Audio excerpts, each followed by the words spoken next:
A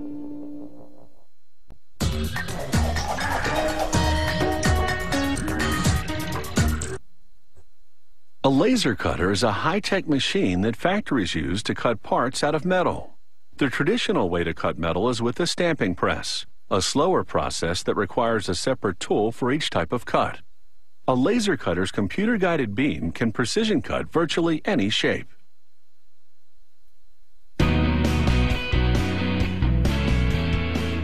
A laser cutter is made up of a laser resonator, which produces the beam, and a mechanical system that moves the laser over the metal in a computer-controlled pattern. To build the laser resonator, they mill 2 blocks of aluminum. Each will hold a mirror on opposite ends of the resonator. They will reflect light back and forth inside the chamber to form the laser beam. All the parts go into a cleaning solution because any contaminants would shorten the laser's life. Assembly takes place in a clean room. After mounting the aluminum blocks onto separate aluminum tubes, they slide one tube inside the other.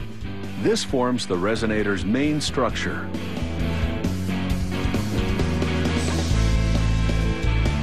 They install an electrical connector on one of the blocks. Then they mount a mirror onto each aluminum block. A generator pumps electrical energy into a pressurized mixture of gases, producing particles of light called photons. The mirrors at both ends of the resonator direct the photons back and forth, creating the laser beam. They now fill the resonator with that pressurized gas. It's a mixture of nitrogen, carbon dioxide, and helium. For the laser beam to cut well, it has to be the right shape, but the beam is invisible. So to see its shape, they have to shoot it into a plastic cube and observe the formation it makes. They gradually fine-tune the beam's shape by adjusting the mirrors on the resonator. They keep at it until the laser cuts a cone formation in the plastic. On top of the tubes, they install a square housing containing a series of mirrors which further refine the beam. Meanwhile, a robotic welder fuses sheets of steel to construct the laser resonator's housing.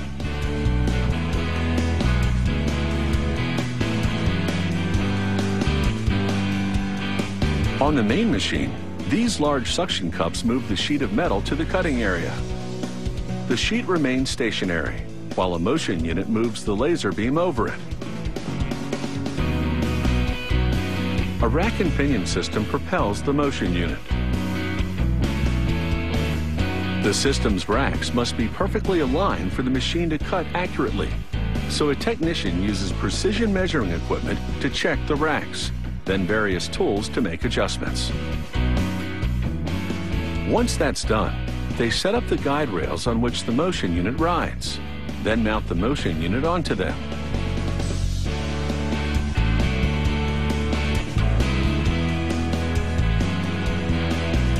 They bolt the motion unit to the front of the machine, and the housing that contains the laser resonator to the back of the machine. The resonator creates the laser beam. Mirrors deliver it to the motion unit's cutting head. Lenses inside the head focus the beam on the metal it's underneath. They run a series of tests to ensure the machine cuts with ultimate precision. It all boils down to whether the motion unit moves accurately, which means the drive system racks must be perfectly aligned. After testing, they enclose the cutting head with a safety cover made of sheet metal and plexiglass.